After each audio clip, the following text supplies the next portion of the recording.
No. Really It's cool, appreciate bro. you, big dog. We good.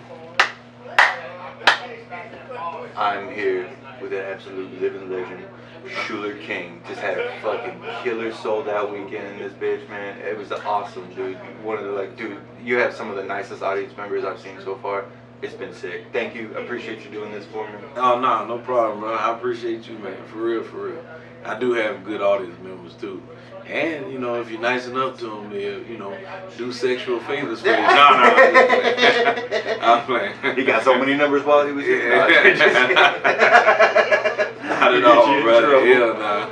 Oh man. Like I said, I won't take up too much of your time. First question for you, big dog. What was your very first vehicle? My first vehicle was my car was a 2005 Chevy Impala. Hell yeah. Yeah, man. I put over 300,000 miles on it. That year, that's the drug dealer Impala. Yeah. That's I didn't know that. Yeah. Let me guess. What was it? White? Nah, it was silver. Silver? Oh, man. Yeah, Hell yeah. What silver. ended up happening to it? I just drove it until it died. It ran its course? Yeah, it ran its course, man. My car died the same way Blue died in The Temptations. You remember like the end of the movie, The Temptations, Blue went to get the short rib. Yeah. Yeah, and he just never He came back. Yeah, that's what happened. I went to do something and got back in the car and just never woke up again. Yeah. We just let that bitch stay. I just said, oh damn, all right, my bad. That's hilarious. Yeah, man. Second question: What is your proudest accomplishment in comedy so far, or comedy adjacent?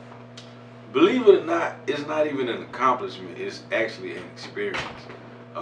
This was years ago, long time ago. I was at the Comedy House Theater in Columbia, South Carolina, and this lady came back to me after the show, and she gave me some towels, like these towels that had SK stitched in it, and she had a letter with it. And she said, I'm giving you this because I'm giving you this gift because the last time, she said the very first time she'd ever seen me, she had been dealing with a respiratory infection, real bad respiratory infection, and she just said that when she saw me and I was performing that she laughed so hard, and then she went back to the doctor sometime later and they couldn't find the infection. Now, I don't say that is an accomplishment, that's an experience because I don't take any credit for that. Of course. You know what I'm saying? Like, that's obviously, that's God. That's not me. That's just, I'm performing and I'm doing what God gifted me to do. But I don't say, oh, I made somebody that. No, that's just, God was literally using me that night. You were the vessel for that. Yeah, you know what I mean? And he could have used anybody, but she came to see me on that particular night. And that's what happened. That's how God decided to use me. And, he decided to do some healing, by using me, and then that, I learned that, that our gifts are bigger than us, you know what I mean, like it's way bigger than us, and, we just, like I learned that we're instruments, and we have to, allow ourselves to be used by God. Absolutely. You know what I mean? Yeah. And especially when it comes to like comedy, versus like a band or something. The band is playing their instruments. Yeah. We are on stage playing the instrument, for the audience. The audience is the instrument. We're playing them at the same time that they're enjoying us on stage. It's an interaction. Yeah, it's That's absolutely. a great answer, man. Yeah. That's awesome. I mean, it's just, so I don't look at it as an accomplishment, but it after it's something that fills you with pride. Right. So what happened was, like, when I read the letter and I realized what she was talking about, and I just said, man, if nothing else ever happens in this in my career, I have this experience. Like it's not necessarily an accomplishment, but it is this experience to where I've learned that, okay, this is, bigger than me. Absolutely. Yeah. Man, that's dope.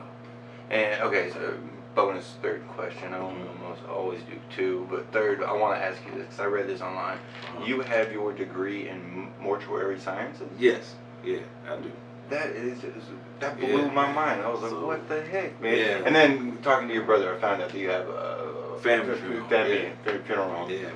When I first read that, I was like, man, I wonder if he was the plug for Wet back in the day. Well, nah. You just trying to get the hands on the embalming fluid? Nah, some people used to ask me for it when they knew that my family had a funeral. They used to try to, like, man, go get a bottle of, you know what I mean? And, that's nah, so I wasn't. We wasn't doing that. You know what I mean? That's hilarious. Yeah, we wasn't doing the Wet, man. But yeah, man. Let me say, so if a family member dies and they're not that good of a family member, that they don't get the full family discount. Yeah, we kind of got a certain hill we throw them off of. Oh. Nah.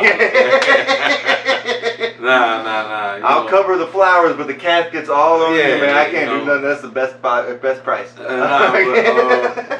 Well, you know, I mean, it is what it is. Yeah. Family, you know, pays for their funeral and we have discounts and all that other stuff, but you know, it's pretty much the same thing. Yeah, man. Yeah. And then do you do that, or do you participate in that in between shows and stuff that you're doing? Every now and then, okay. every now and then, yeah. When I have time or when it you know, it's absolutely needed, yeah, I do.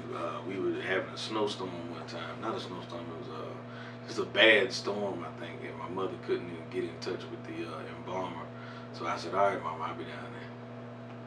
You know what I mean? Drive 2 hours to embalm my body and come on back. It's so crazy. You're killing on stage and killing in the mortuary, man. Hey, That's so funny.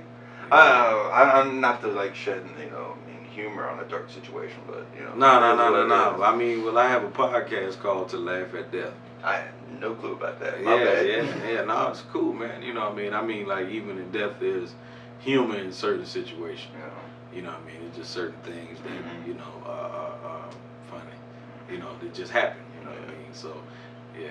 I've been focusing on that a lot more, writing my material. I have a 71 adopted-year-old black mother, and I take care of her. And so I've been like writing more material that's leaning towards that. Yeah. And man, it is so fucking funny. So funny. I mean, not to blow my own horn or nothing, but man, I'm so excited to like perform it, see it, do it. When you tell the truth, it's funny. Mm-hmm. You tell the truth, it's just funny. You don't have to look for it. You know what I mean?